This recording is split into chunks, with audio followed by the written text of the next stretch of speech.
Bueno, antes de empezar, no sé si hay dudas con respecto a lo de la materia o cuestiones respecto a las tareas, las actividades. Hola, hola.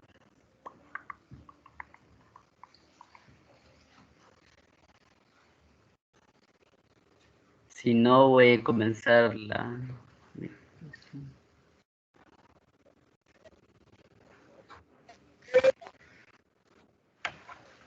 Hola, hola, hola. Sí,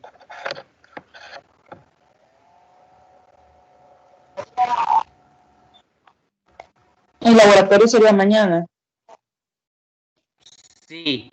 Si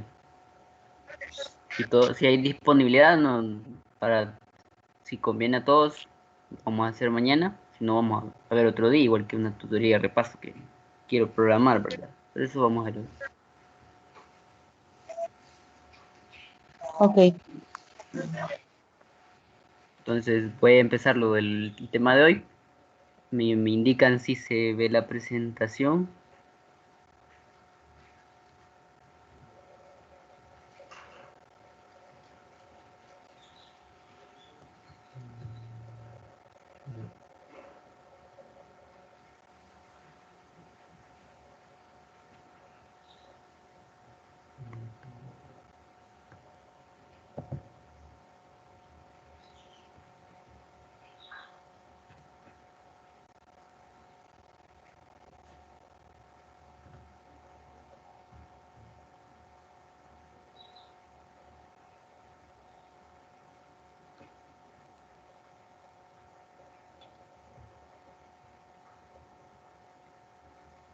Hola, bueno, bueno, mañana sería una práctica de laboratorio.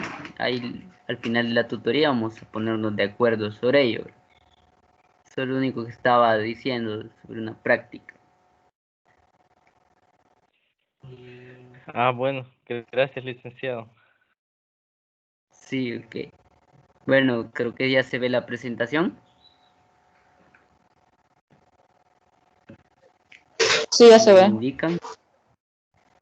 Ok, bueno, como les mencionaba, tutoría número 6, vamos a trabajar sobre el sonido, que es una continuación de las tutoría 4 y 5 con respecto a los mismos temas. Bueno, la tutoría 4 iniciábamos con movimiento periódico, ya en la 6 el movimiento armónico simple, bueno, oscilatorio, y el último es una extensión, ¿verdad? Que es el sonido, que es una tipo de onda longitudinal que es de mucha importancia y estamos bastante relacionados, ¿verdad? Quizás no de forma eh, técnica, sino que de forma más experimental de lo que nosotros vivimos.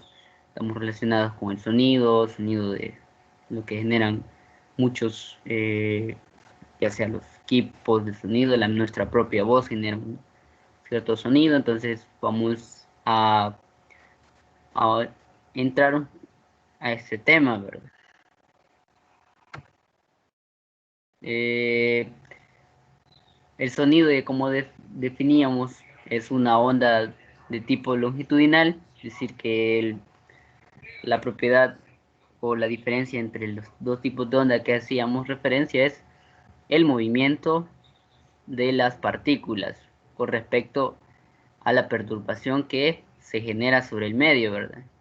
En este caso, no vamos a entender el sonido únicamente en aire, sino que en diferentes materiales, ya sea un líquido o un sólido. Al final el sonido es una onda longitudinal en un medio.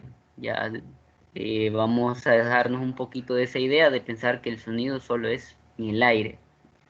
Entonces dice, lo que más nos interesa en este capítulo son las ondas en el aire, que es lo que generalmente estamos eh, en constante interacción, ¿verdad?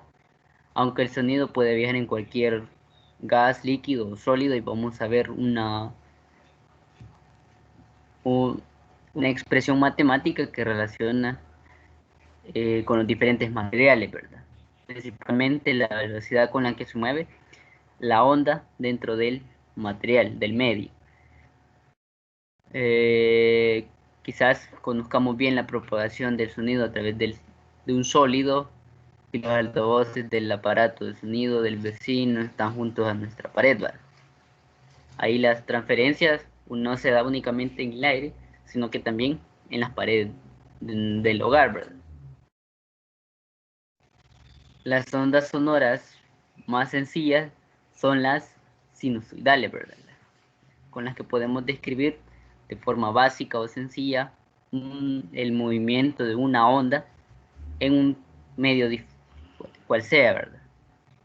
Dice, estas poseen, las ondas sinusoidales poseen frecuencia, amplitud, longitud de onda definidas.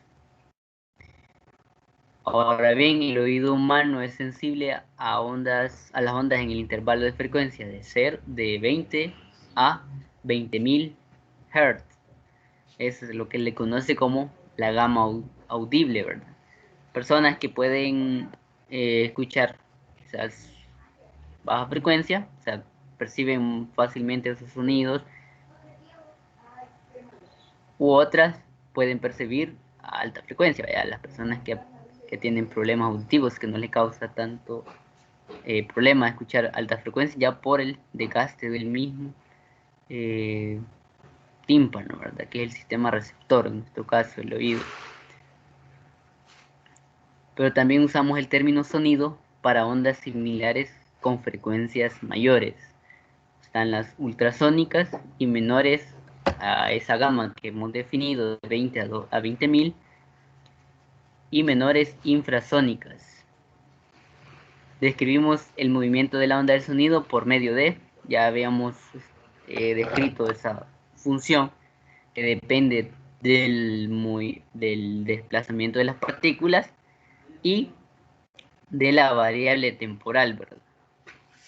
Entonces, repasando,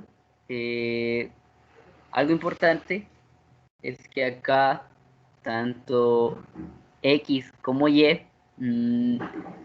si nosotros nos ponemos a pensar el movimiento que vamos a describir, sería siempre en la misma dirección, porque algo importante también de las ondas longitudinales, como mencionaba, que el movimiento de las partículas no se da de forma perpendicular a la velocidad de traslación, sino que en este caso, el desplazamiento de las partículas debido al, al movimiento oscilatorio se da en la misma dirección de la propagación de la onda. Entonces, en este caso no entendamos que X y Y son perpendiculares, tal vez para cuestiones gráficas o visuales sea interpretativa, porque no carecería de sentido dibujar los mismos puntos en la misma dirección, ¿verdad? Pero es importante tener en cuenta eso, tanto Y y X están dispuestas en la misma dirección. De la ecuación, quizás algunos términos a mencionar. A es la amplitud. Más adelante vamos a ver que en cuestiones del sonido, a se le va a notar como la amplitud longitudinal. Bueno, la amplitud de desplazamiento, se va extendiendo un poco el término ya en la dinámica de hablar del sonido. Luego tenemos K, que mencionábamos el número de onda, que únicamente está relacionado con la longitud de onda, 2pi sobre la longitud de onda. Y el que conocemos es la frecuencia angular. No varía en su término, solo la concepción es el número de veces que se generan las vibraciones o oscilaciones en la unidad de tiempo, ¿verdad?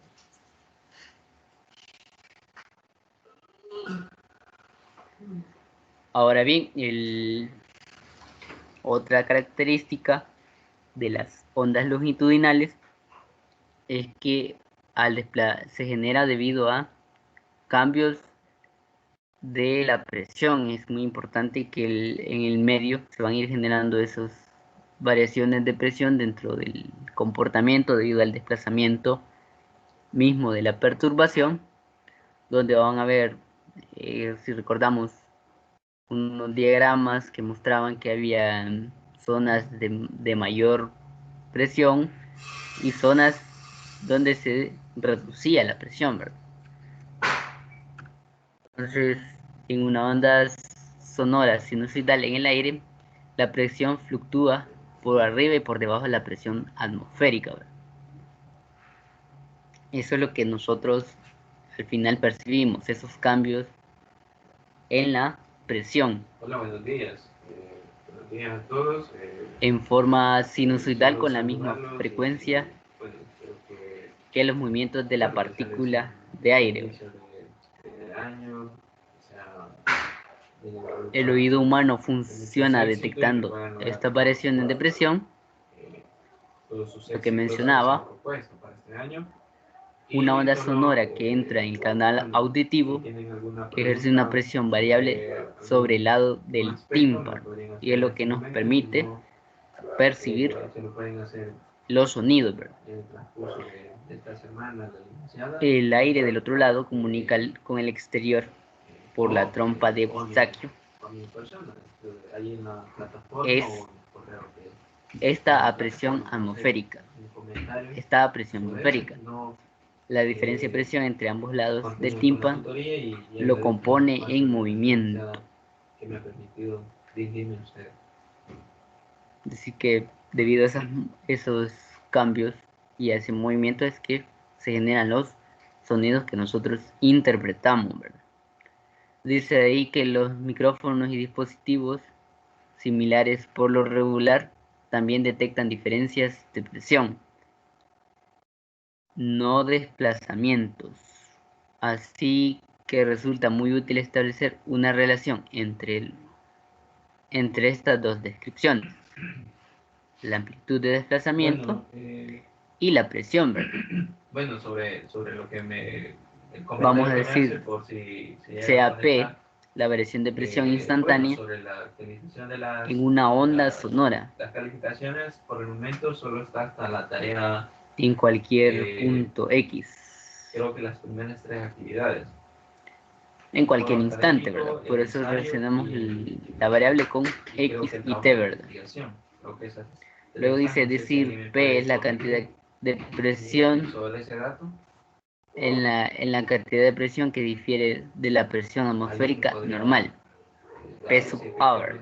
Y error de edición. Y luego, en este caso todavía falta la... Luego nos dice que pensemos que P de X es como la presión manométrica. Este término más adelante se verá en física 3. Y la presión manométrica no es más que el producto de la densidad del medio, la gravedad y el desplazamiento, en este caso con respecto a una relación de un punto hacia otro, ¿verdad? La distancia. En este caso generalmente le llamamos a X profundidad en términos de presión. La próxima o dentro de 2 semanas. Entonces, pensemos, en este caso entonces puede ser este valor positivo o negativo, dependiendo de nuestro sistema de referencia. Entonces la presión absoluta en un punto es la presión atmosférica más la presión manométrica. Esos son términos para construir lo que al final estamos planteando, lo de las ondas sonoras como fluctuación de presión, ¿verdad? La relación de P, de X y T. Las calificaciones deben ser las mismas que ustedes se les han publicado en la plataforma. Bueno, entonces para ver este vínculo entre la presión y el desplazamiento, en una onda que se propaga en X positivo, vamos a imaginar la siguiente figura. Dice que un cilindro no perturbado de fluido con área transversal S No sé si hay algún y longitud comentario. delta X. Delta X es la cantidad de fluido dentro del que hemos tomado. Entonces, un volumen sería el área transversal por ese espesor, por decirlo así, ¿verdad? Una onda sonora desplaza el extremo del izquierdo del cilindro según la relación Y1, es el desplazamiento que se da debido a la perturbación, y el extremo derecho del cilindro de acuerdo a la expresión 2, es decir, que observamos esos desplazamientos, le han definido Y1 y Y2, únicamente. El cambio de volumen del cilindro del fluido perturbado es el cambio entre esos dos puntos, por decirlo así, ¿verdad? Y2 menos Y1. Bueno, solo agradecer el espacio y bueno, lo Si no, dejamos tiene, la si no está tutoría presente número una onda sonora, continuación de el la tutoría. cilindro tiene Saludos y longitud voy delta a X, salir porque no tengo varía. que ingresar a otra tutoría. Saludos. El volumen sombreado en la figura es este, el inicial. Si una onda está presente en el tiempo t, el extremo del cilindro que inicialmente estaba en X tiene un desplazamiento dado por Y1, ¿verdad? Y el extremo que estaba en X más el cambio experimenta un desplazamiento Y2. Entonces el sistema empieza a generar ese movimiento de las partículas, por lo cual, y como recordamos, si hay un movimiento, una onda longitudinal que se transmite en el medio, se van a ir generando luego los cambios. Pero primero vamos a ver ciertos cambios en el volumen, ¿verdad? Lo que trata de interpretar el diagrama. Entonces dice si Y2 es mayor a Y1, es decir, que el cambio de volumen ya dado por el cambio de presión, el volumen del cilindro aumentó, es decir, generando una disminución de presión. Más adelante vamos a ir entendiendo, cuando veamos termodinámica, que si nosotros generamos en un sistema, en este caso estamos hablando de un sistema cerrado, aumentos de volumen, se generan disminuciones en la presión. Es algo que aquí también está explicando. Ahora, en cambio, si generamos desplazamientos que contraen el dicho volumen, se generarán aumentos de presión. Esto podemos eh, observarlos, no sé si con una bolsa, el que encerramos aire, ¿verdad?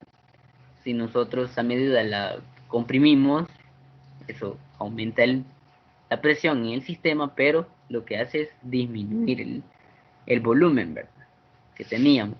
Ahora, en cambio, si nosotros estiramos la bolsa, vamos a observar el, que el contenido tiende a ser más blanda la bolsa, porque ha habido una disminución de la presión. Y por último, si el sistema permanece igual, ¿verdad? Es decir, que no hay un aparente cambio ni de presión ni de volumen, ¿verdad? Dice entonces la fluctuación de presión depende de la diferencia entre el desplazamiento de puntos vecinos del medio. Es decir, que tenemos una parte de la sección del tubo mostrado. Si ambos sistemas se desplazan continuamente, no hay cambios, se genera lo último que hemos mencionado, ¿verdad? No hay cambios de presión. En cambio, si un punto o un corte que hemos tomado se desplaza, ya sea de diferente forma, a otro corte un poco más adelante, entonces ahí observaríamos esos cambios de presión. Entonces, cuantitativamente, el cambio de volumen del cilindro es, y ahí define los puntos, aplicando lo que habíamos puesto de las ecuaciones. Ahora bien, esto lo habíamos visto anteriormente, el cambio de volumen fraccionario, cuando vimos el módulo de Young, todas esas partes. Vemos que el módulo volumétrico se define por la fracción entre la presión y el cambio de volumen, ¿verdad? En este caso añadían un término negativo. Entonces aquí despejando P, llegamos a la siguiente expresión, que las fluctuaciones de presión van a venir dadas por el cambio o menos el módulo volumétrico entre la parcial de la función de desplazamiento y con respecto a x y t de x. Y eso es una, no sé si matemáticamente lo hayan visto. Esto lo que nos hace referencia es que la única variable que vamos a estar interesadas en su cambio es con respecto al movimiento. Entonces a eso se refiere esa derivada parcial. Y entonces, como conocemos el desplazamiento, ya habíamos dicho que y es igual a A por el coseno de kx menos omega t. Entonces, y al aplicar la parcial, obtenemos que el cambio de las fluctuaciones de presión van a venir dadas por una función seno por el producto del módulo volumétrico, el número de onda, la amplitud por el seno de omega t menos omega t. Hasta cierto punto es similar, podríamos decir, a la velocidad, ¿verdad? De propagación, a la velocidad de las partículas que oscilan debido a la perturbación, ¿verdad? Dice la ecuación indica que la cantidad Bk representa la variación máxima de presión que puede existir dentro del sistema. Y a ese cambio máximo, esa variación máxima, llamamos amplitud de presión. Y la denotamos con P max, P sub max. Entonces, ese es un... Entonces aquí faltó poner, pero no es mucho el detalle, que esta parte sería la presión máxima. A ese término nos hace referencia. Algo importante también que observamos es que el desplazamiento viene dado por una función seno y una función coseno y la presión por una función seno. Ambas funciones vienen dadas por una diferencia de 1/4. Quiere decir que si nosotros tenemos la partícula en su amplitud máxima, quiere decir que el sistema se encuentra en un punto de presión mínima.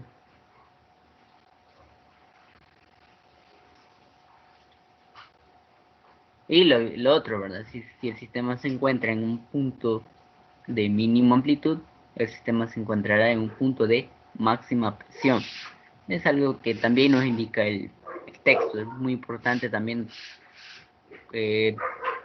dar una repasada de detalle de lo que también nos va indicando el texto. Entonces, con eso definimos los cambios de presión o las fluctuaciones de presión, como lo toma el libro.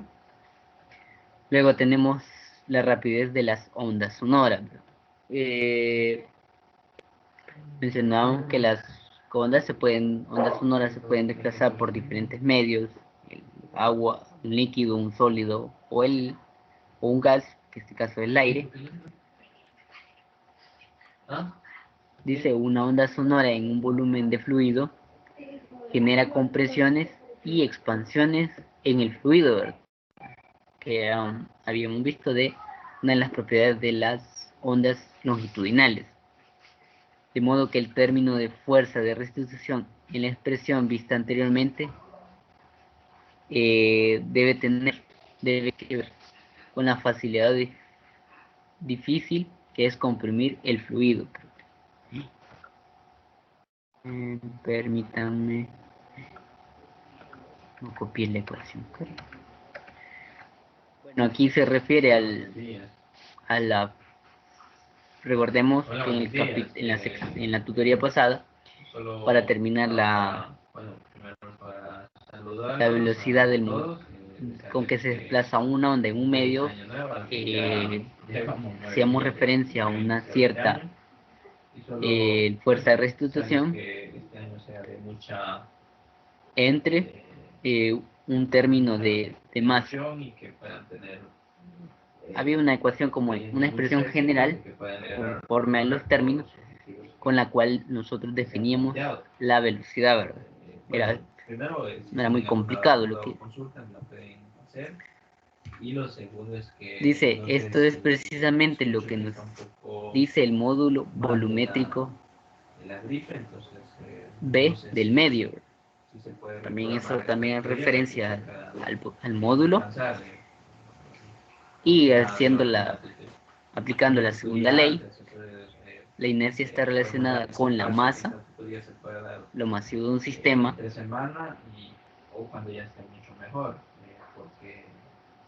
y esto viene dado por la densidad, y la densidad que es la masa por unidad de volumen, ¿verdad? Es un término que también se va a ver más adelante, pero se introduce de forma sencilla acá, ¿verdad? O de forma rápida. Hay otras formas de definir densidades, como la densidad lineal, que ya la hemos tomado como la mu. Entonces, tomando todas esas relaciones que hemos definido del módulo de volumétrico, vamos a tener una primera idea de que la velocidad del medio, en este caso que estamos tomando, va a venir dado por la raíz del módulo volumétrico entre la densidad. ¿Cómo se llega a esa expresión? O si es correcta nuestra expresión, vamos a ver en este momento. Dice, la figura muestra un fluido, un líquido o gas, cualquiera de los dos, con densidad, y es rojo. Aquí es un símbolo diferente, parece una P. Y gracias por el espacio y perdón por en un tubo transversal. Verdad. Estamos viendo aquí el pistón, es que va a generar la onda. En el estado de equilibrio, el fluido está sometido a una presión uniforme, es decir, que no hay, es un sistema cerrado, no se genera ningún cambio. En la figura A, esta que tenemos acá, el fluido está en reposo, no hay cambio. Tomamos el eje X a lo largo del tubo.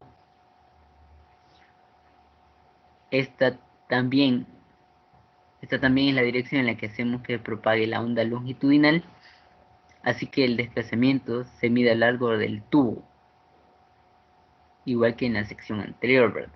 Y es una de las propiedades de las ondas longitudinales. Dice que en el instante t igual 0, el pistón del extremo izquierdo comienza a moverse hacia la derecha con rapidez constante.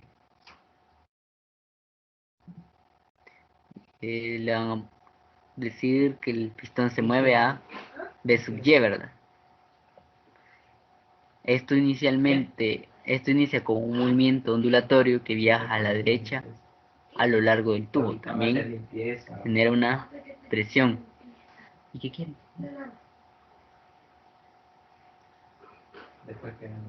Dice que viajan a la derecha a lo largo del tubo, donde secciones sucesivas del fluido comienzan a moverse. Es decir, que debido a las mismas compresiones que se van dando, se van generando las partículas subsiguientes o continuas, van a ir generando movimiento también, ¿verdad? Y a comprimirse en instantes sucesivamente posteriores, ¿verdad? Nos indica.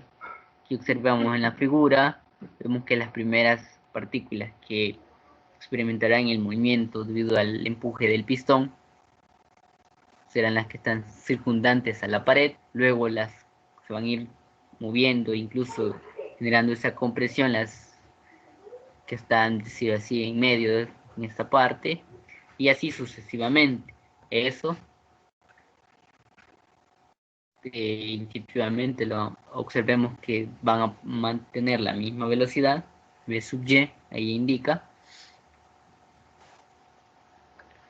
Aquí vamos a ver un desplazamiento del pistón, dado que la velocidad con la que se generó v sub y por el tiempo sería el desplazamiento.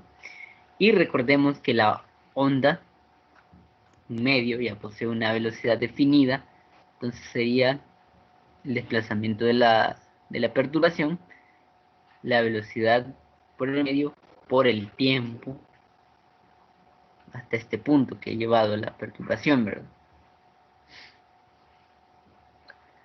Luego algo importante, que solo ciertas partículas, bueno, las partículas antes de donde se va moviendo la perturbación tienen movimiento.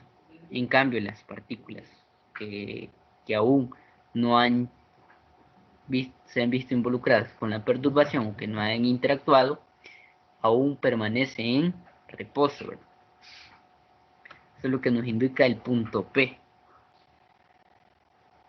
Luego dice en la figura B, muestra el fluido en el instante T. Ya lo que observamos es ese punto hasta P. Dice todas las porciones del fluido a la izquierda se mueven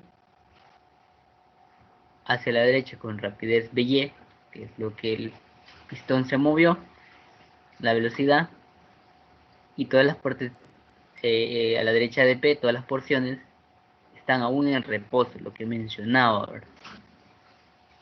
La frontera entre la porción en movimiento y la porción estacionaria viaja a la derecha con una rapidez igual a la rapidez de propagación o la rapidez de onda, ¿verdad?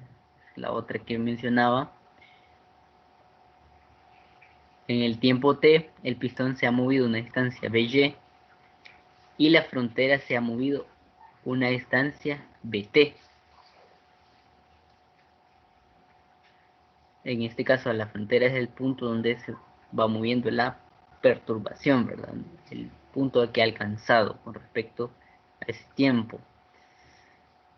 Al igual que con las perturbaciones transversales de una cuerda, podemos calcular la rapidez de propagación a partir del teorema de impulso y momento lineal. Entonces, el momento lineal, bueno, el momento es el producto de la masa por la velocidad. En este caso, el momento viene dado por el pistón. ¿Cuál es la masa? Es la masa de la sección que logra mover. En este caso tenemos el tramo, el espesor que es BT, todo el corte o la sección que vamos a tomar por el área. En este caso esto es área, no hay que confundir con amplitud, y la densidad, ¿verdad? Entonces, si tenemos densidad por volumen, eso se está refiriendo a una masa por la velocidad de movimiento del pistón que da el momento, ¿verdad? Ahora calculamos el aumento de presión en el fluido en movimiento. Para eso tomamos en cuenta otra vez el volumen inicial, que ya lo hemos puesto, A por B por T, disminuido en una cantidad A por B y T. Es el otro sección que podemos tomar, el desplazamiento que generó el pistón, el desplazamiento del fluido. Entonces, por la definición del módulo volumétrico, ya lo hemos puesto anteriormente, que es el cambio de presión entre el cambio de fraccionario de volumen, y despejando el cambio de presión tenemos que es igual al módulo volumétrico entre la fracción de velocidad, ¿verdad? Dice la presión en el fluido en movimiento es P más el cambio de presión. También habíamos hecho una idea con respecto a la presión atmosférica y la presión manométrica, muy similar. La idea, solo que ya hemos dejado esos términos. Y la fuerza ejercida sobre él por el pistón es algo aquí que falta definir, que es que la presión viene relacionada con la fuerza y el área que se aplica a dicha fuerza, ¿verdad? Pero podemos entrar únicamente a que esto va a ser una fuerza también, el cambio en la presión por el área, ¿verdad? En este caso el aumento de la presión por el área, es una fuerza, y la fuerza neta sobre el fluido en movimiento es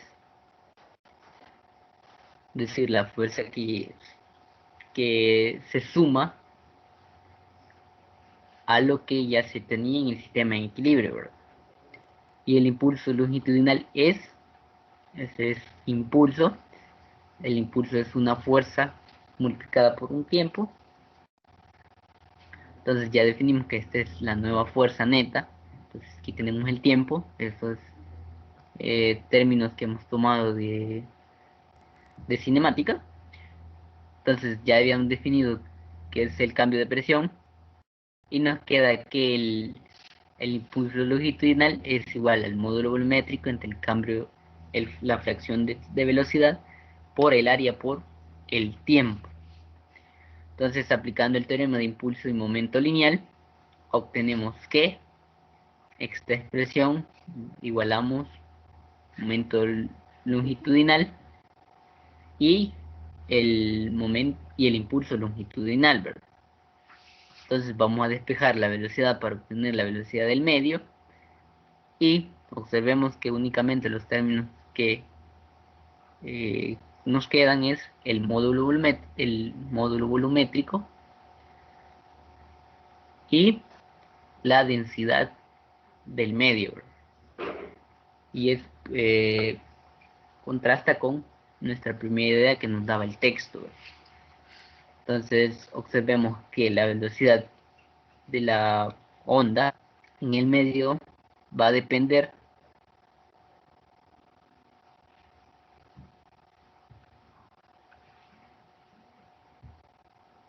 de esos dos factores. Esto principalmente podemos tomar para fluidos, ¿verdad? Ya sea un líquido o un gas que se nos den dichas propiedades, ¿verdad? Ahora bien, el libro también nos habla sobre las variables que se toman para la rapidez de una onda, ya sea en una varilla sólida, y nos indican que para un sólido de forma precisa es mucho más complejo determinar una ecuación, ¿verdad? Y para un gas, esto ya se hace referencia cuando menciono un gas, directamente ya se está hablando en términos de termodinámica, ¿verdad? Porque ya si observamos, primero para una varilla sólida entra en juego el módulo de Young, que nos daba la razón entre la compresión o eh, las fuerzas de restitución de un sistema, ¿verdad? Entre la densidad. Y en cambio para un gas ya nos habla sobre variables termodinámicas, como esta gamma, que es la razón de capacidades caloríficas, una constante y la temperatura, ¿verdad? Lo importante acá es que ya vamos, al final va a haber las preguntas de la tutoría, como esta expresión nos ayuda a aclarar o a entender ciertos fenómenos, ¿verdad? Y algo importante que mencionar es que en el libro nos muestra una tabla en la que nos precisa que las ondas sonoras, dependiendo del medio, es así la velocidad, ¿verdad? Y también nos supone que en materiales sólidos las ondas sonoras se desplazan a una mayor velocidad que en líquidos e incluso que gases, ¿verdad?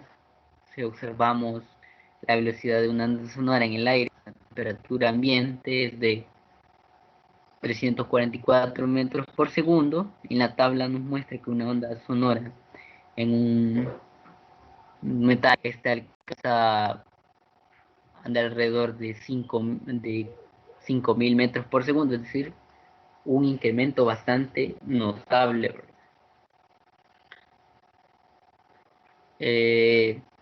Esto se debe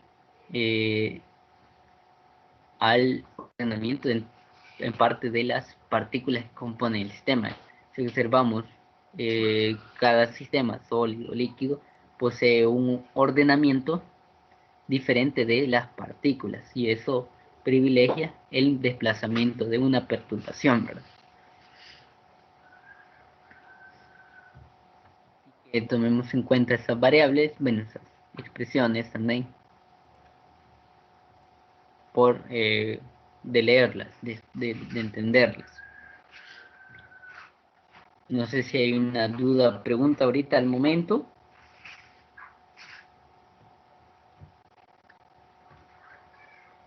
No, por mi parte no. Ok, entonces la otra parte es intensidad y amplitud de desplazamiento. Y ya,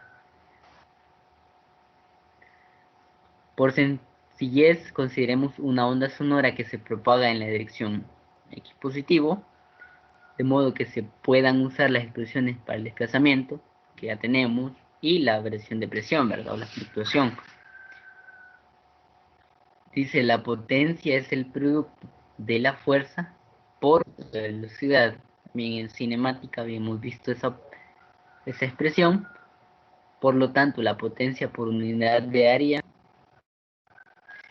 en esta onda sonora es igual al producto de la fuerza por área por la velocidad de la partícula. Y eso es intensidad, potencia sobre área, ¿verdad? Esta última es la velocidad en el tiempo t de la porción del medio que está en la coordenada x. Entonces tenemos las expresiones de la velocidad y, desde la velocidad de las partículas, y esto viene dado por omega a por el seno del ángulo de desfase, o de la fase, mejor dicho.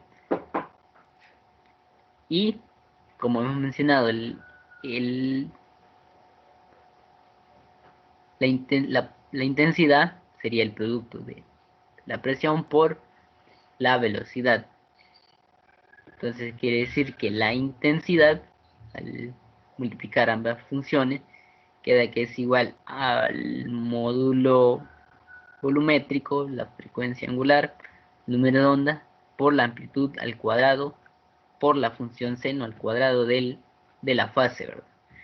La fase, recordemos que es esta expresión dentro del seno. Entonces, ahora bien, ya hemos definido la intensidad. Entonces dice la intensidad, por definición, el valor promedio en el tiempo. Para cualquier valor de x, el valor medio de la función, es decir, genera un valor medio durante un periodo t, y ahí nos indican el valor, es un medio. Así que, es decir, aquí genera una integración de la función para obtener el valor medio, y obtienen que la intensidad, es decir, la intensidad media, va a ser igual a un medio de el módulo métrico por la frecuencia angular por K por la amplitud. Pero tomando en cuenta la relación de la velocidad del desplazamiento del medio, podemos suprimir alguna variable, en este caso modificar la expresión y obtener esta otra expresión donde tenemos que es la densidad del medio, el módulo volumétrico, la frecuencia angular al cuadrado, así como la amplitud al cuadrado. Entonces, esa es la expresión de la intensidad de las ondas sonoras, en este caso la intensidad media.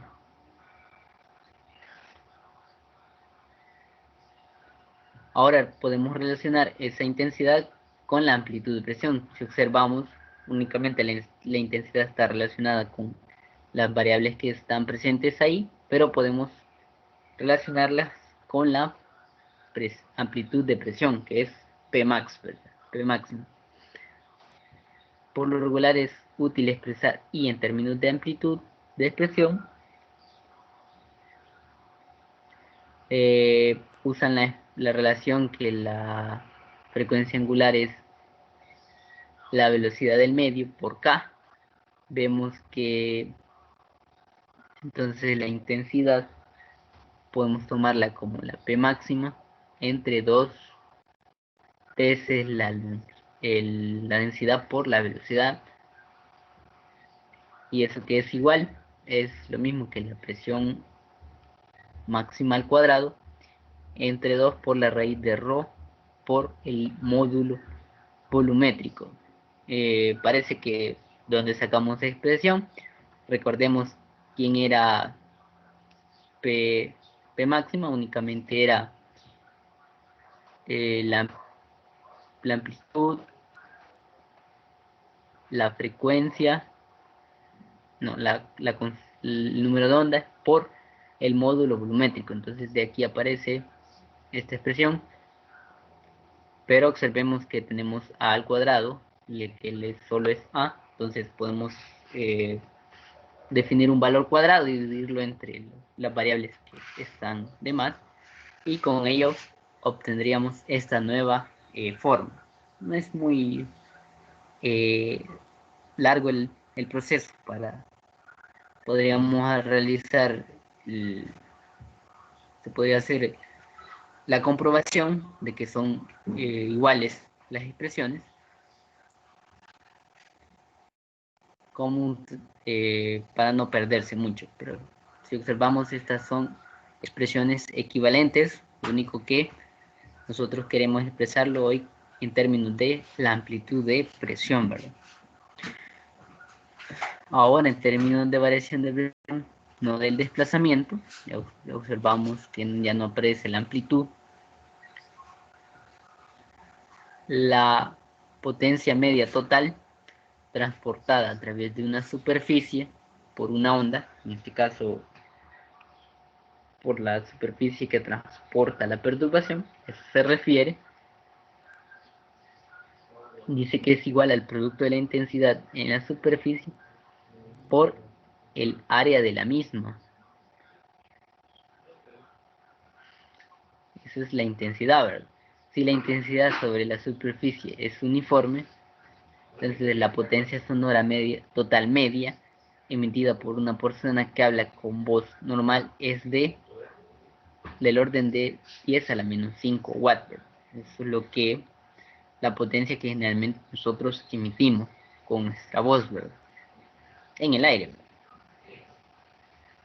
En tanto que un grito fuerte corresponde a una potencia de 3 por 10 a la menos 2 watts. Miren el cambio en la potencia. Entonces, esto es potencia. Watt es referente a potencia y watt por metro cuadrado es intensidad, ¿verdad?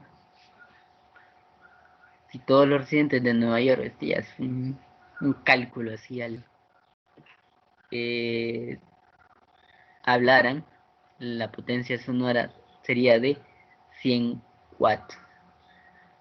Al final lo que nos trata de indicar es que la potencia del sonido de la voz es considerablemente pequeño. El detalle está en que nuestros sistemas el oído es muy sensible, entonces eso es la afectación que sería, ¿verdad? No la inversión de potencia que, que se empleara. Okay. Hola, hola.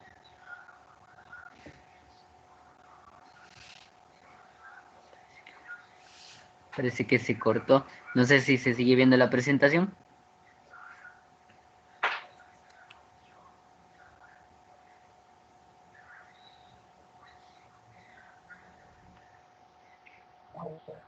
Lo que está presentando ahorita, como que no, solo aparecen las imágenes de cada uno de nosotros. Ah, ok, pero se cortó.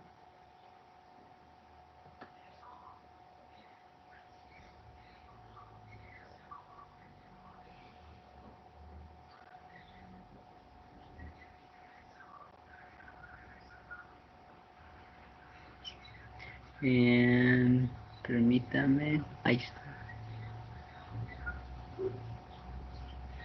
¿Ahora?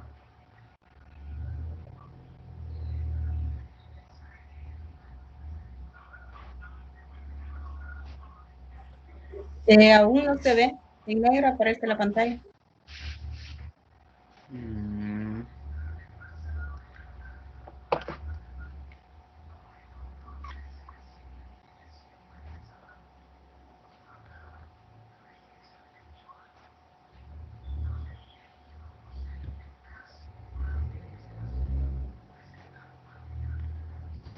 ahora me indican.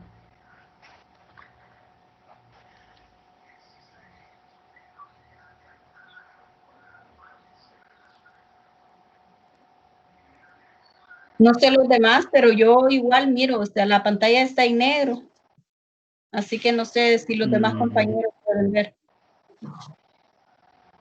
Sí, por favor, me indican si ya la conexión está costando establecerse. Yo sí puedo ver la pantalla, la presentación. Ahorita sí ya me aparece ya la presentación. Ok, entonces, como indicaba, esta expresión ya lo último, lo que trata de hacer una relación tomando en cuenta ya la amplitud de presión, ¿verdad? Que le hemos definido como Pmax.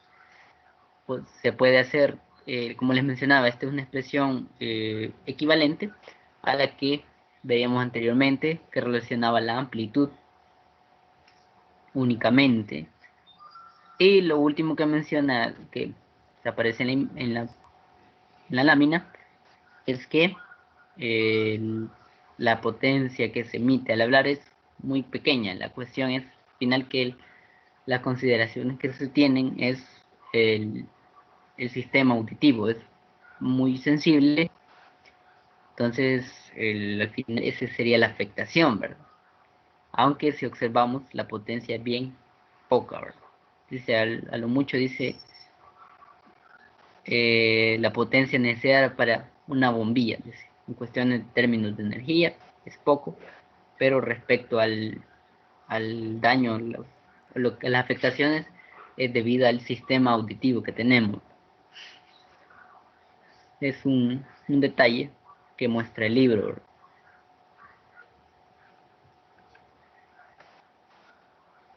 Ahora, algo importante es que para tomar la intensidad se basa en una escala. Esta es la escala de decibeles. Y únicamente lo que se aplica es tomar un valor de referencia, que es el I sub 0, que este es un valor ya que lo establecen de 10 a la menos 12 watts por metro cuadrado, es una intensidad, para establecer una escala logarítmica, o intensidad logarítmica le llaman, y es con la que generalmente asocian los equipos de sonido, los instrumentos y otros instrumentos que se basan en sonidos, ¿verdad? En ondas de sonido, los decibeles. Dice que puesto que el oído es sensible a una amplia gama de intensidades, suele usarse una escala de intensidad logarítmica. Eso va a reducir la escala. El nivel de intensidad del sonido beta de una onda sonora está definido por la ecuación, y aquí la tenemos: 10 decibeles por el logaritmo base 10. Esto es de tener en detalle cuando se esté trabajando ya en la cuestión de la calculadora, porque no es un logaritmo natural, sino que es un logaritmo base 10. Entre la relación de la intensidad que nosotros queremos transformar a esa escala, es como una conversión, por decirlo así, solo que no es una conversión la que está muy rutinaria, vamos. Estamos más que conocemos más, sino que esta es una transformación de las intensidades a una escala que se maneja más, ¿verdad? Entre el valor que ya les mencionaba, es el I sub 0, una intensidad de referencia, ¿no? Dice ahí. Dice aproximadamente el umbral de la audición humana es 1000 Hz. ¿Qué quiere decir este umbral de la audición humana? Es decir, que llegando a ese punto, la percepción nuestra sería algo estridente, algo que nos molestaría fuertemente. Ahí también el libro presenta una tabla de esa escala, que no sé si han visto que siempre en las pistas de aviones las personas siempre andan tapones o sistemas que limitan el sonido, porque lo estridente del sonido ahí es muy alto, alcanzando ya estos umbrales, y fácilmente puede generar problemas auditivos. Incluso ahí indica sordera temporal o total, ¿verdad?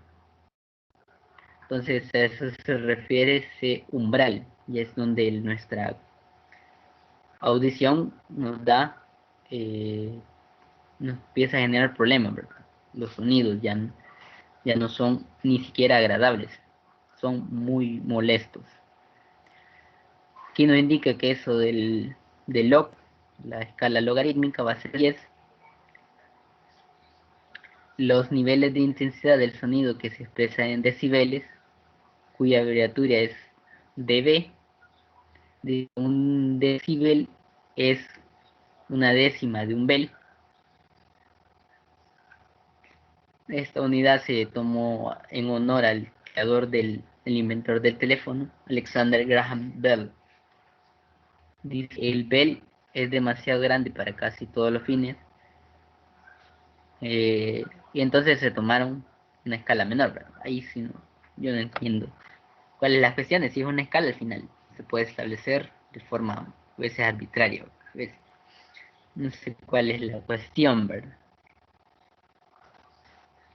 Y ahí nos dice que el decibel es la unidad usual del nivel de intensidad de sonido. Entonces, para ejercicios que nos den esto en decibeles, que al final es una intensidad, ¿verdad? Solo que es un tipo de escala. Muy importante tener en cuenta a lo que se refiere.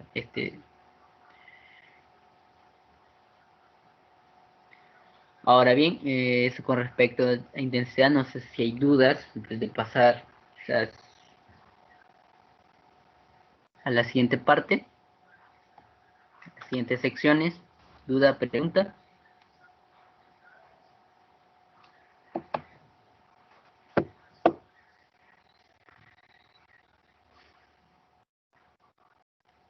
No. Entonces vamos a ondas estacionarias y modos normales.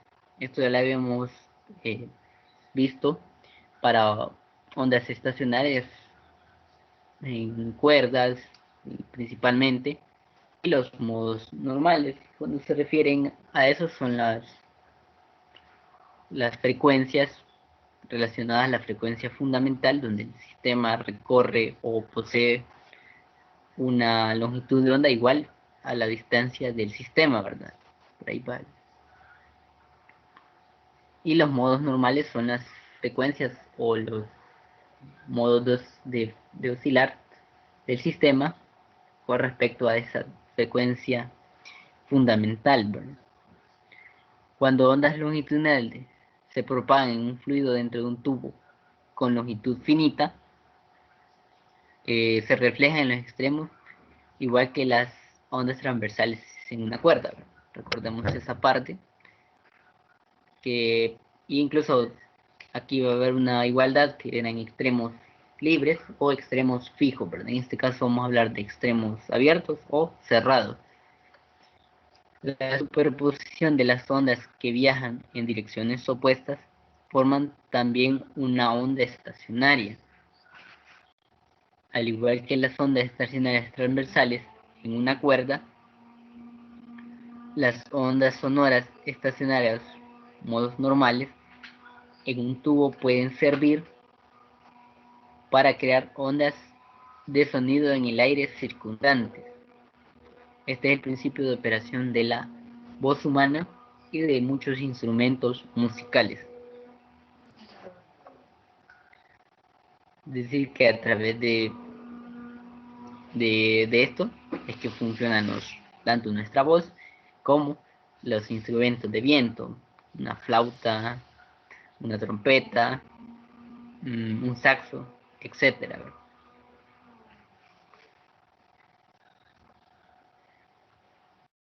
Ahora observemos un sistema de ejemplo. Es un tubo de admisión de gas.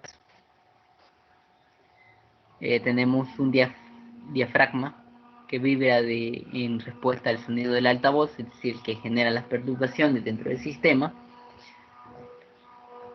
El sonido de una frecuencia adecuada produce ondas estacionarias con nodos de desplazamiento N y antinodo de desplazamiento A. El polvo se junta con los nodos. Entonces, si observamos el tubo, los colores que resaltan estarían llamados a puntos de alta presión, y los de las partes degradadas, casi a blanco, representan puntos de menor presión, ¿verdad? Y ahí observemos los nodos y los antinodos. Un nodo era un punto de mínima amplitud y un antinodo es un punto de máxima amplitud. Pero recordemos, habíamos visto. Entonces, ahí nos dice que pueden haber diferentes modos normales. Ya recordemos que los diferentes modos vienen también con respecto a la longitud de onda, a lo que se puede alcanzar en términos de la longitud del tubo, en este caso. Y observemos que este sistema puede tener posee diferentes nodos y antinodos. Quiere decir que es un sistema de un modo arriba de quizás de 2 o 3. Ahora usemos el término nodo de presión para describir un punto de una onda estacionaria en la que la presión y la densidad no varían.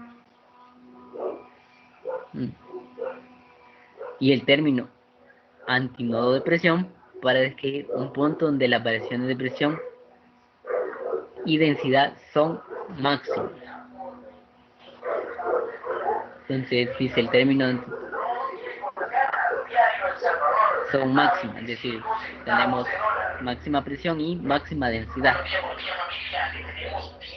Con esos términos podemos resumir nuestras observaciones acerca de las ondas sonoras como sigue. un nodo de presión, siempre es un antinodo de desplazamiento, es decir, máximo desplazamiento. Y un antinodo de presión siempre es un nodo de desplazamiento. Algo muy importante, ¿verdad?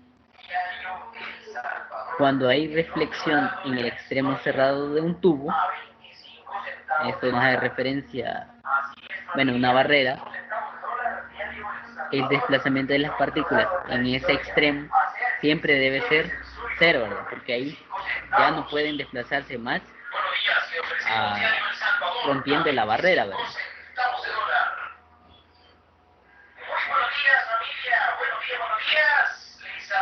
El desplazamiento de las partículas en ese extremo siempre debe ser cero, como en el extremo fijo de la cuerda, no se pueden mover más las partículas. Así el extremo cerrado del tubo es un nodo de desplazamiento y un antinodo de presión. Es bastante sencillo mantener esa idea. Si es un nodo, ese que es un antinodo del otro. Es muy sencillo mantener esa relación en mente. Las partículas no se mueven, pero la variación de presión máxima. El extremo abierto en un tubo es un nodo de presión porque está abierto a la atmósfera, donde la presión es constante, por decirlo así, ¿verdad? Por ello, este extremo siempre es un antinodo de desplazamiento, máximo desplazamiento, por decirlo así, análogo al extremo libre de una cuerda. Entonces estamos relacionando lo que habíamos visto de modos normales transversales con modos normales de las ondas de sonido, ¿verdad? Y aquí las imágenes, ¿verdad? Es aplicado a un sistema.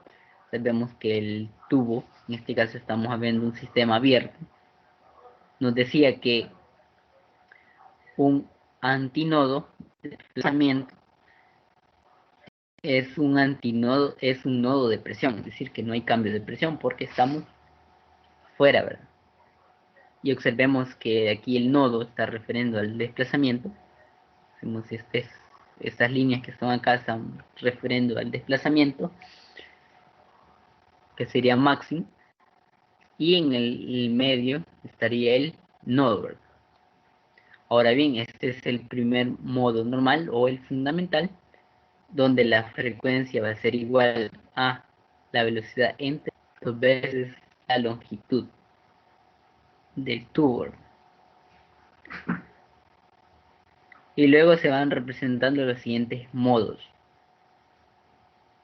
En la figura ambos extremos del tubo están abiertos, así que son nodos de presión y antinodos de desplazamiento.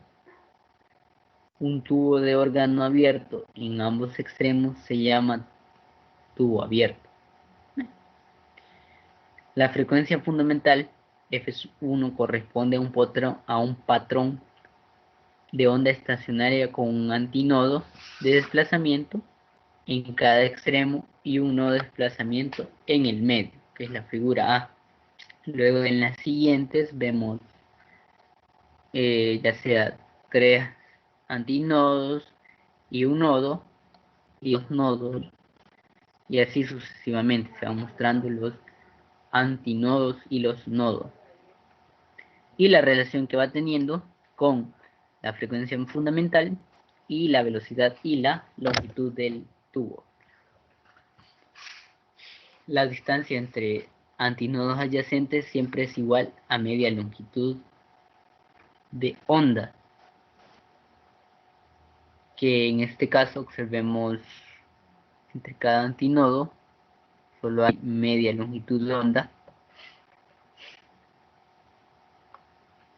De este punto a este punto solo es media longitud y siempre está así, ¿verdad? Y entre antinodo y nodo es un cuarto.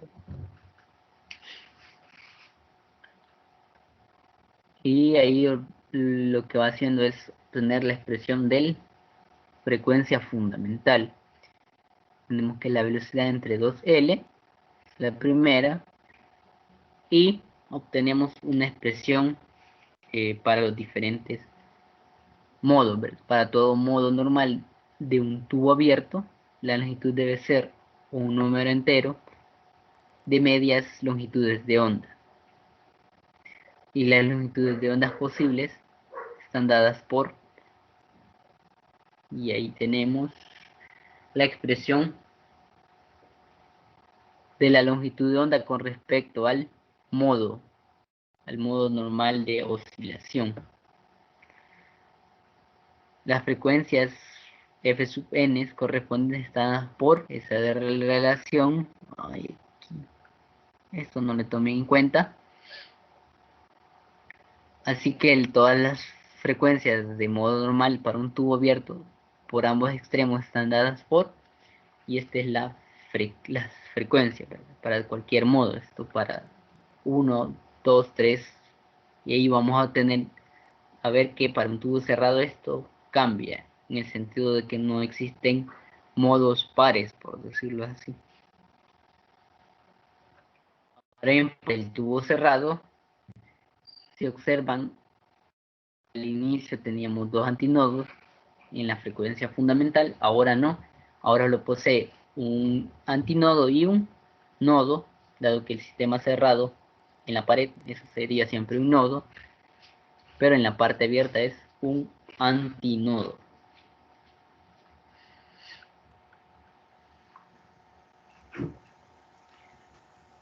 Y observemos ya lo de la figura, lo que les mencionaba. Aquí ya no hablamos de un segundo y tercero, sino que un tercero, quinto, séptimo.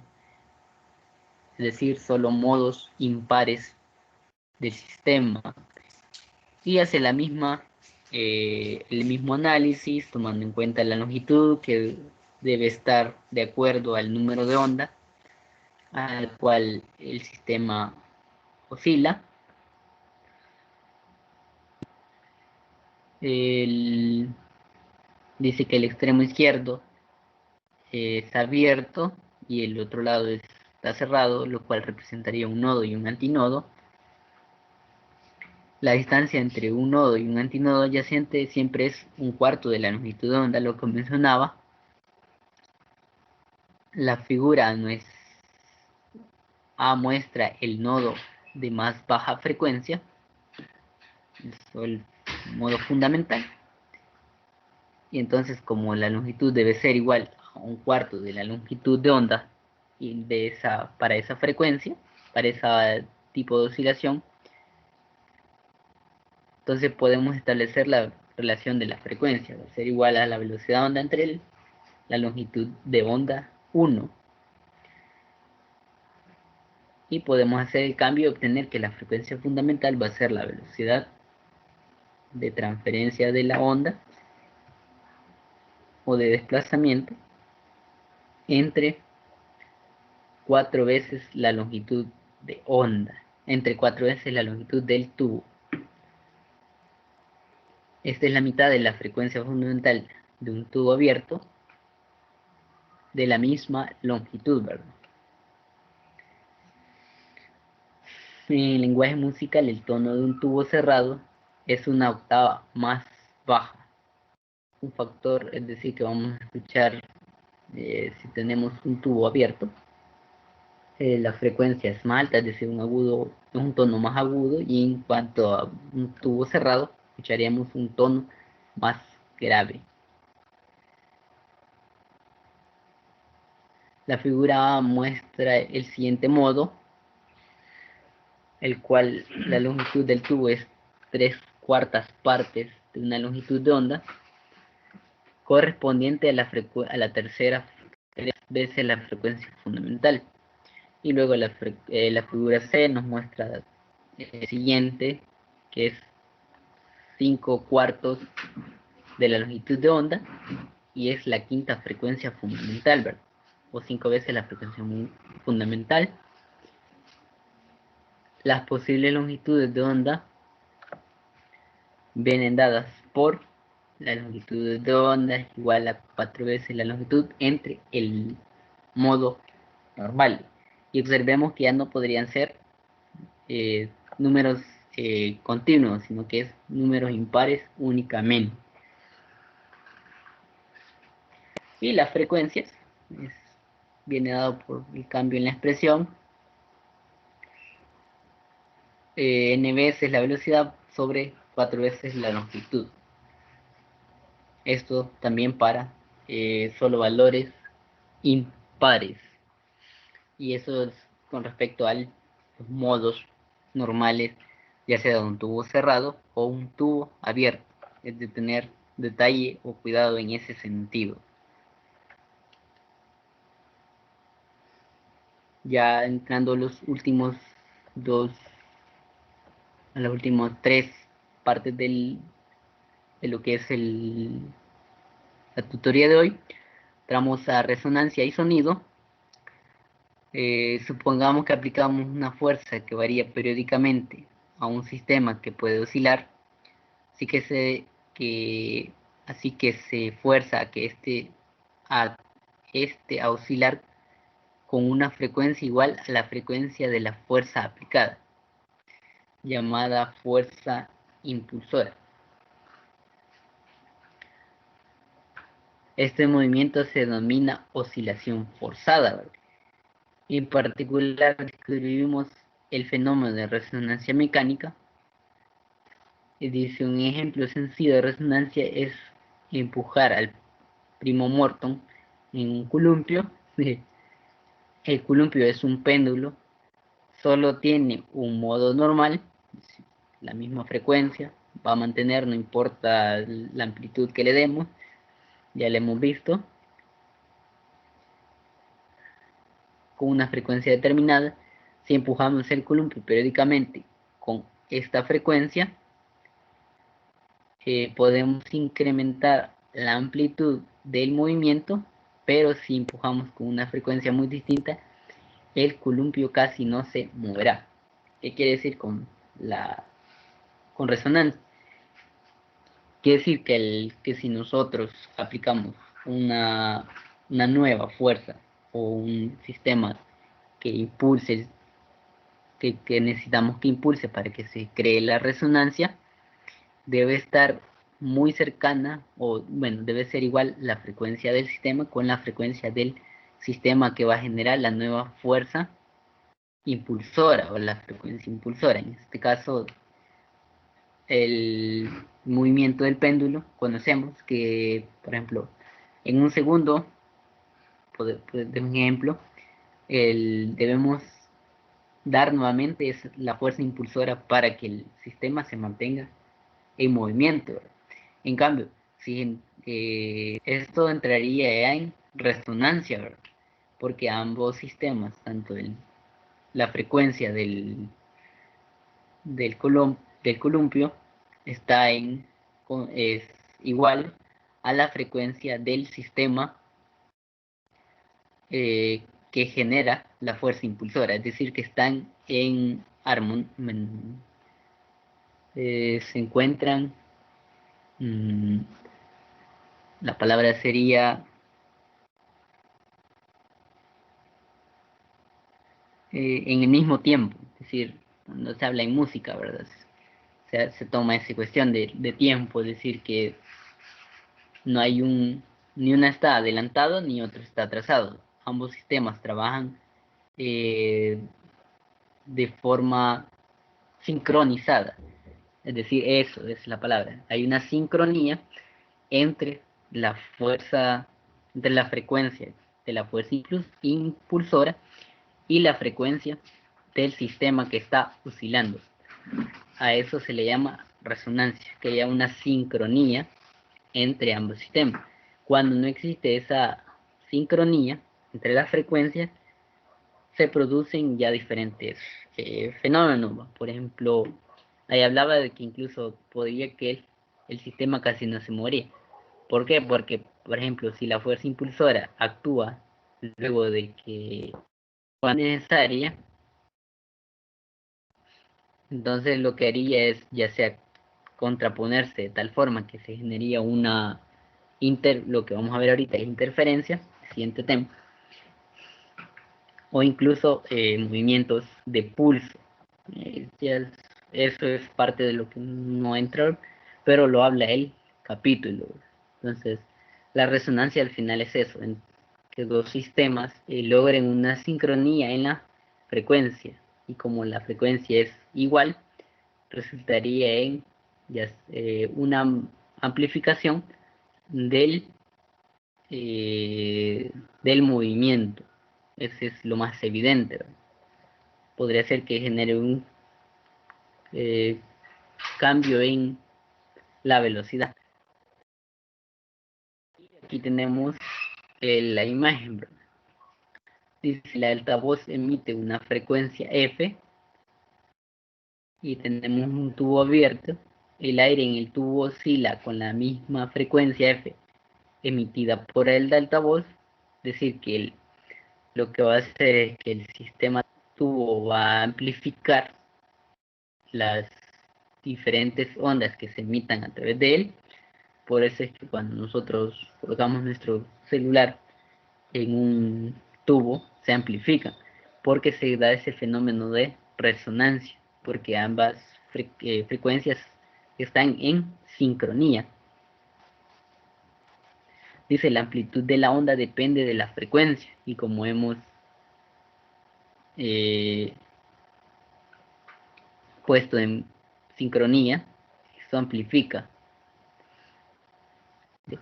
Y aquí es como más evidente. Curva de resonancia, dice. Gráfica de amplitud contra frecuencia impulsora. Los picos ocurren en las frecuencias de modo normal del tubo. Es decir, que para el primer modo no se observa mucho. Luego, para los diferentes modos, observemos que exactamente donde hay la frecuencia impulsora está en sincronía o es igual, bueno, primero en sincronía y es igual a alguno de los modos, se generan máximos en la amplitud, lo que se traduce a una amplificación del sonido. Y eso es lo que también hace referencia a la resonancia. Ahora bien, si esa resonancia o esa sincronía no se da, pueden existir interferencias de ondas. Como mencionábamos, teníamos un sistema que tenía ciertas frecuencias y una nueva fuerza o una frecuencia impulsora.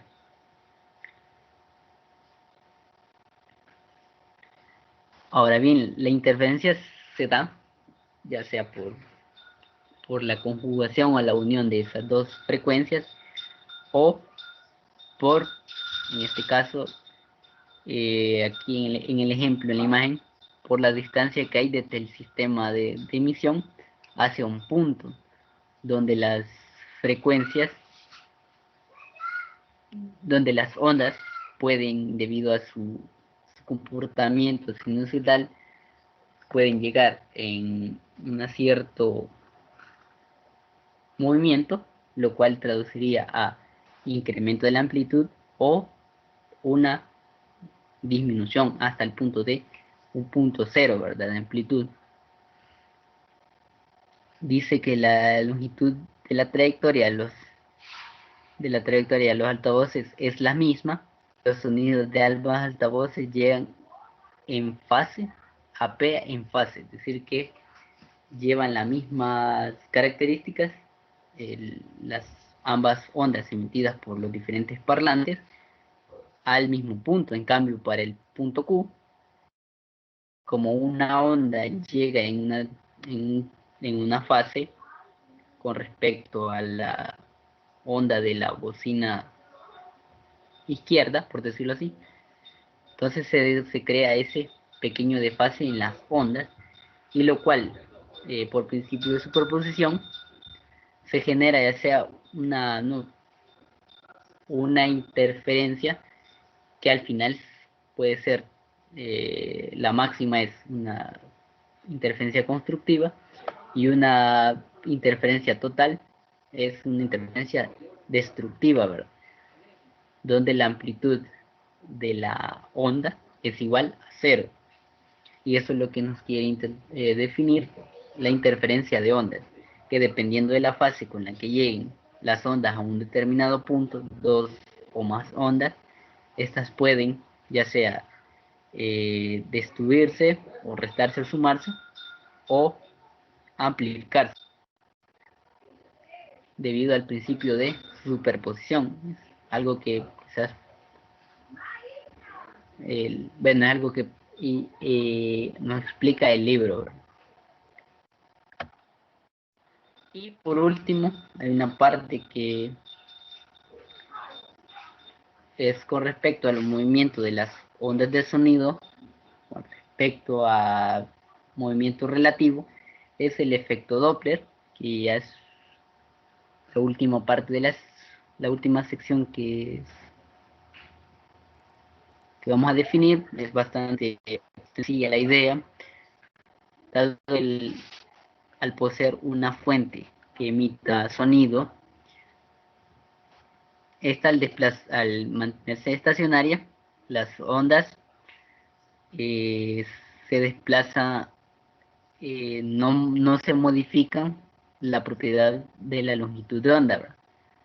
Dado que la emisión es constante a todos los sectores, a los lados circundantes.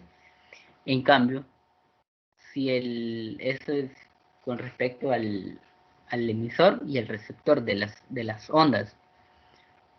Ahora bien, el efecto Doppler aplica cuando alguno de los sistemas, ya sea el receptor o el emisor, comienzan a desplazarse. Incluso los dos sistemas a la vez pueden desplazarse y se genera un movimiento relativo de las ondas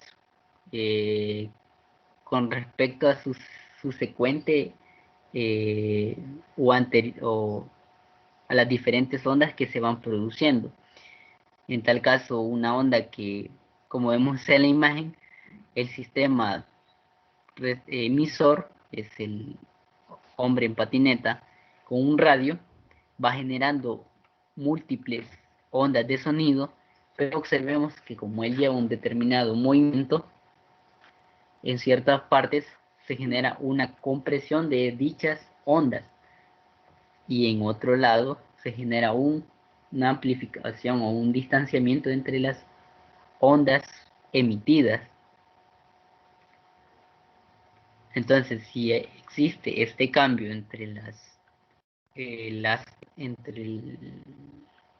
entre las ondas emitidas, se generará un cambio en la frecuencia que un sistema receptor recibirá, a diferencia de que sea todo estático, ¿verdad? Y eso es como el efecto Doppler entra en juego, ¿verdad? Debido al movimiento relativo de la fuente o del emisor, se genera un cambio de la frecuencia percibida, ¿verdad?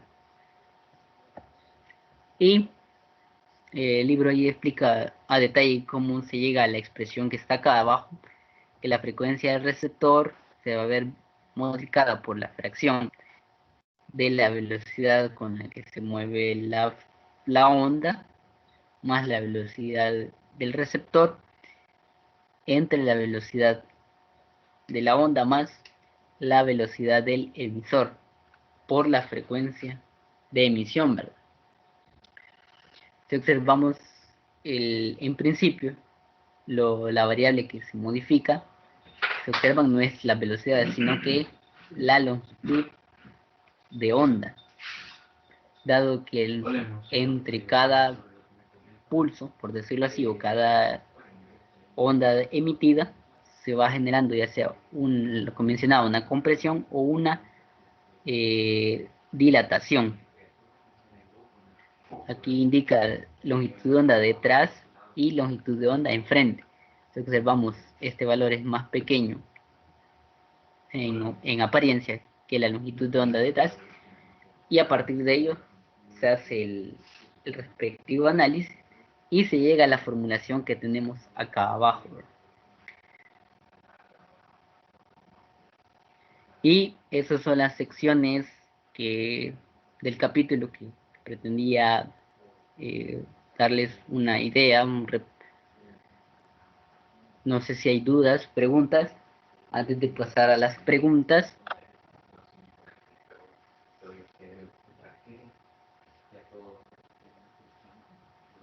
Hola, hola.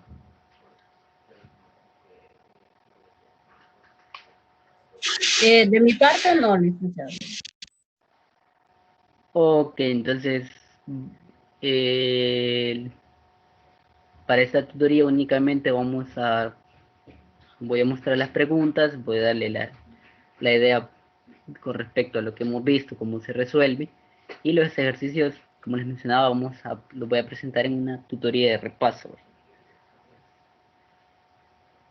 Entonces, las preguntas son 4, están con respecto a las del libro, el número.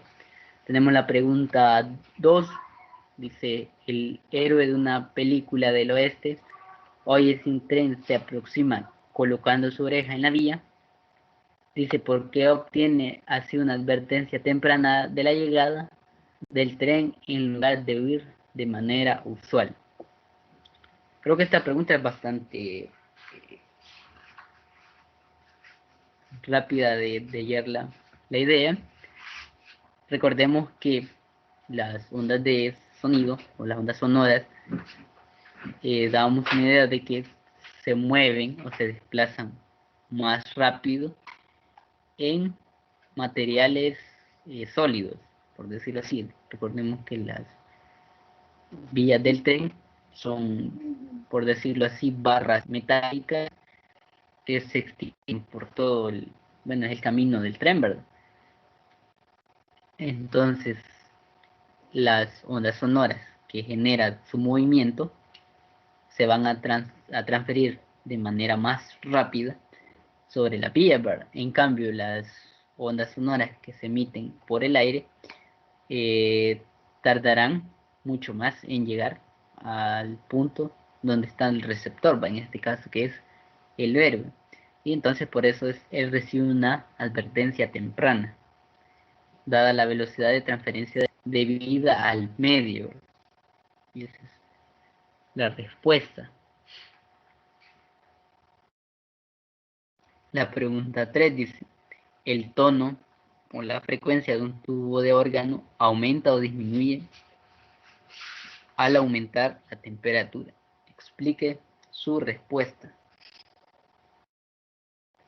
Bueno, eso también entra con respecto a la velocidad, ¿verdad? Observemos que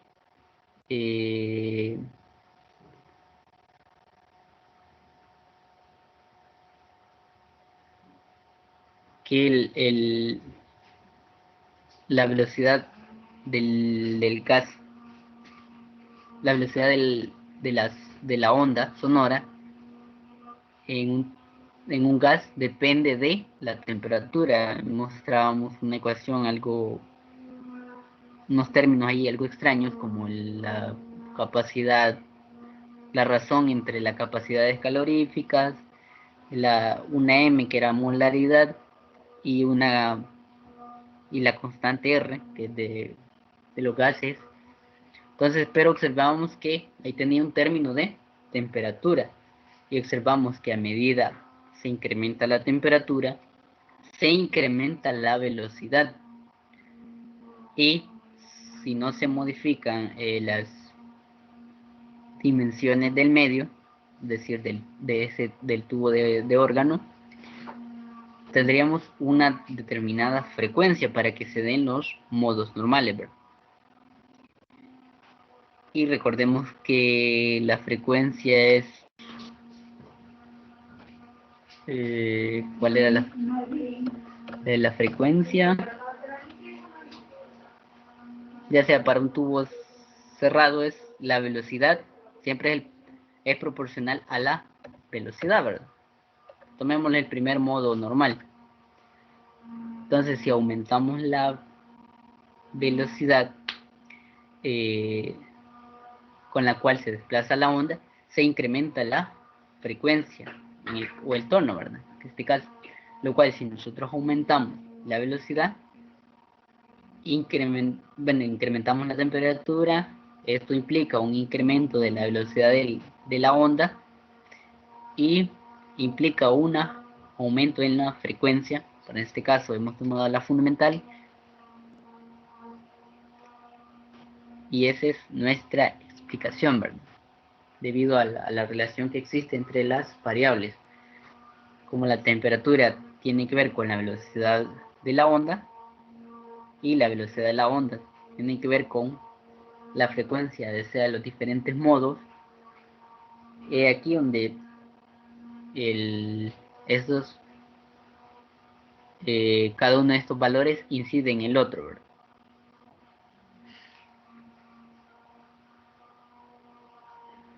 Dice la quinta, dice los músicos de una sinfónica siempre calientan sus instrumentos de viento soplando antes de un concierto. ¿Para qué sirve esto? Bueno, esta pregunta sí me pareció bastante no le daba dónde, ¿verdad? Pero también en relación con lo que mencionábamos en la pregunta 3, que cómo se aumenta la frecuencia del sistema, dada el cambio de temperatura, leía que los instrumentos de viento se ven fácilmente alterados por dicho cambio de temperatura, ¿verdad? Por ejemplo, estaba leyendo que esto ayuda a que se genere una mejor afinación, ¿verdad? Esa es una de las partes del punto. Esa es una de lo porque para qué sirve calentarlo. Entonces, algo también importante es que dice que a medida se calienta el sistema, esto hace que el instrumento genere un sonido más amplio, más fuerte, por decirlo así. Entonces, no es lo mismo comenzar tocando de forma suave y luego a medida va calentando, por decirlo así, se empieza a escuchar fuerte el sonido de la sinfónica. Entonces, por ello se llega a que los equipos, bueno, los instrumentos, alcancen la temperatura de la cual se va a tocar, la temperatura a la que se va a tocar, y con ello se puede afinar porque obtendríamos, por decirlo así, la máxima frecuencia a la cual el sistema va a estar emitiendo, ¿verdad? Y esto no habría inconvenientes con lo que es la afinación. Ahí también decía un montón de cosas, ¿verdad? Que es la afinación en conjunto, la calidad del sonido, entonces todos esos detalles entran en juego. Por eso es que es importante que se haga ese calentamiento, ¿verdad?, de los instrumentos para que el tono o la frecuencia que emite sea la más óptima. Y por último, dice una fuente de sonido y un receptor están en reposo en la tierra, pero un fuerte viento sopla desde la fuente al receptor. Hay un efecto Doppler. ¿Por qué? Vale, si observamos el efecto Doppler, nos hablaba del movimiento de la fuente o del receptor. Entonces, pero podemos ver, ya hemos visto en movimiento relativo, que puede que el sistema es como que como que ellos estén en un carro, ¿verdad?, por decirlo así, ambos emisor y receptor. En este caso, lo que se dará es una inversión en las velocidades que vamos a tomar. Por ejemplo, si dice que el viento sopla desde la fuente al receptor, entonces tomemos la imagen que tenemos de referencia, tenemos el receptor y tenemos el emisor, ¿verdad? ambos están estáticos, entonces hay un viento que sopla desde el emisor hacia el receptor. Quiere decir que cada una de estas ondas recibirá una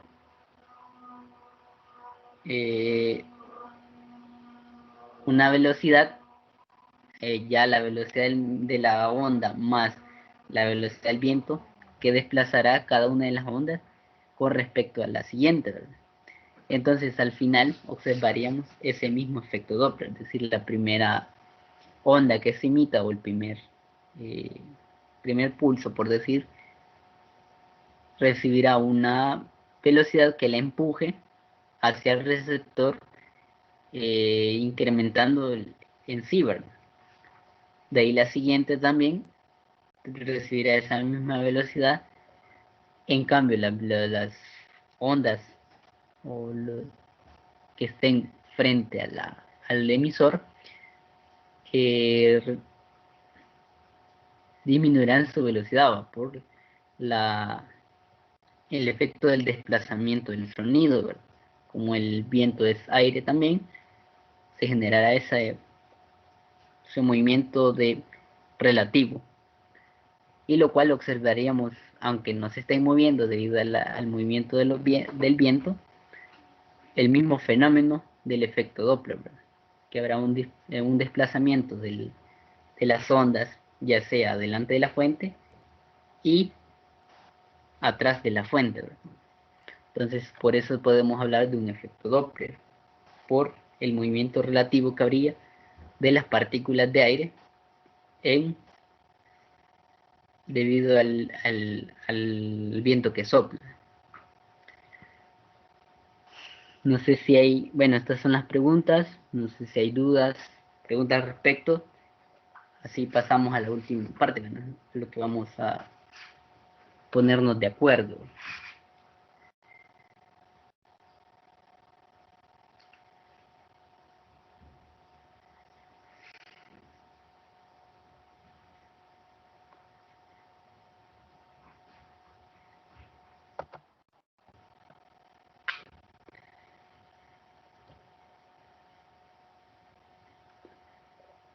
Hola, hola. Pongámonos de acuerdo. Ok, pero...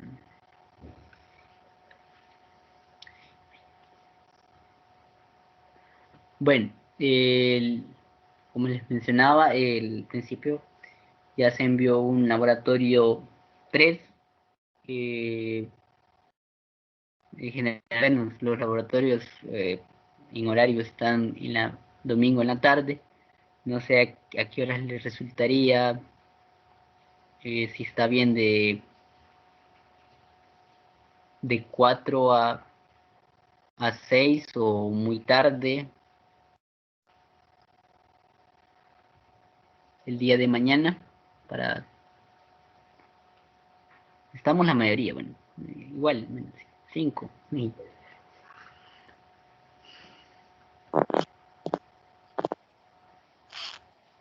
Pienso que por la tarde estaría bien porque en la mañana tenemos ya uno programado. Ajá, eso sucedió la vez pasada que quería. Bueno, ese es mi caso, ¿verdad? Ujú. De los demás compañeros que dirán. José Tobar me dice que de 1 a 3. Bueno, por mí está bien de 1 a 3. No sé qué dicen los demás.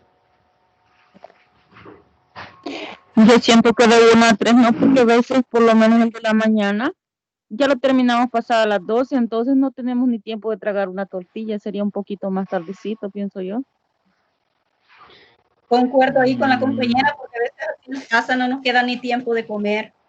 Bueno, más si tenemos a cargo hijos, pues a veces solo nos queda el tiempo para media hora estando ellos y nosotros quedamos en el aire.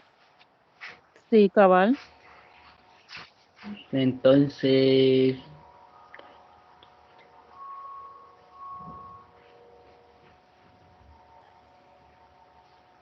dejémoslo de 1:30, me dice, hasta que terminemos.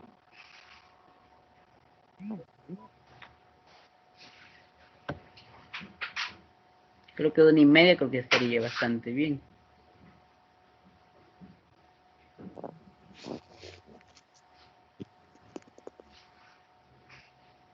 Hola, hola. Bueno, sí, tal vez ya de 1:30. Si no se puede a las 2, pues porque, ay, a comer tranquilamente.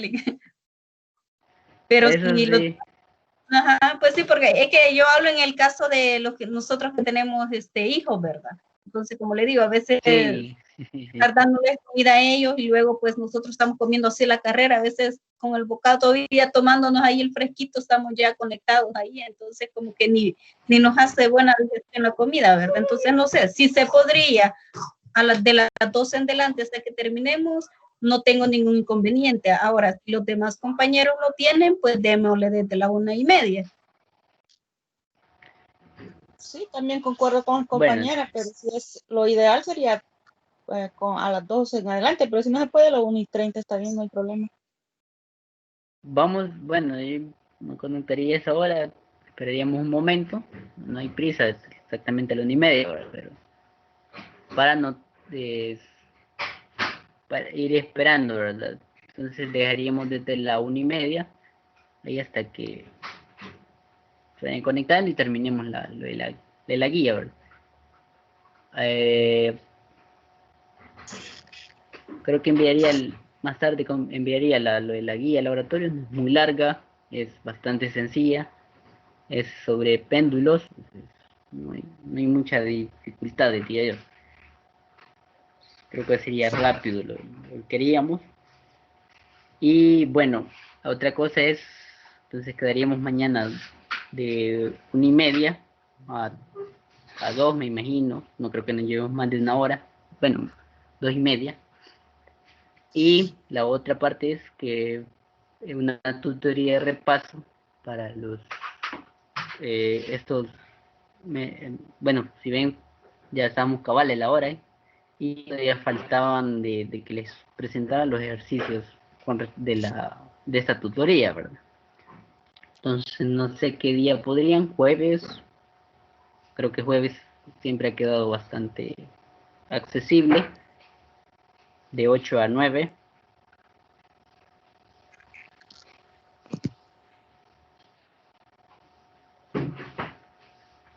No sé si les parece. Sí, yo creo que, bueno, por mi parte, creo que no hay inconveniente, no sé si los demás compañeros pueden, pero si hay algún cambio, que lo reporten en el grupo.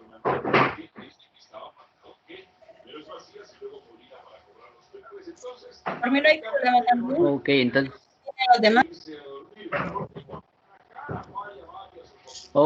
vamos a dejar, ahí voy a estar escribiendo sobre la tutoría de repaso y laboratorio de mañana. Más que todo para el jueves, ¿verdad? Es de estar bien de acuerdo, ¿verdad? Que no digan algunos que no, yo siempre en las actividades, cuando no estoy, va, que sí. Entonces, ahorita quedemos así para el jueves de 8 a 9. Y creo que eso es, bueno, creo que eso es todo. No sé si tienen alguna duda, pregunta sobre lo de las que hemos visto, sobre lo de los demás, las tareas, las actividades.